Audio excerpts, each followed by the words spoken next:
مطار دولي يقع في مدينة مراكش عاصمة جهة مراكش آسفي بالمملكة المغربية.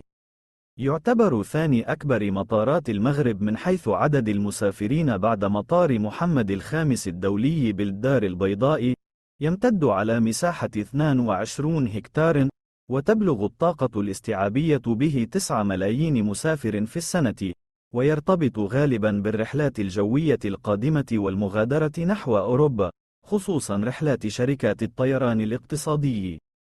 أما فيما يخص الشرق الأوسط فيوجد عدة خطوط جوية للخطوط الجوية القطرية نحو الدوحة، والخطوط السعودية نحو جدة، والخطوط التركية نحو إسطنبول. المطار حاصل على شهادة الجودة في المجال البيئي 14001 نسخة 2004، كما يتوفر على شبكة الواي فاي مجانا لجميع المسافرين. كما يعرف المطار تنظيم عدة معارض دولية به كمعرض مراكش إير شو ومعرض طيران رجال الأعمال ميباشو. يتوفر المطار على محطة لسيارات الأجرة الصغيرة وهي تعمل على مدار اليوم والأسبوع بدون توقف، كما أن المطار يتوفر على خط للحافلات يربط بين المطار ووسط المدينة بتردد 30 دقيقة.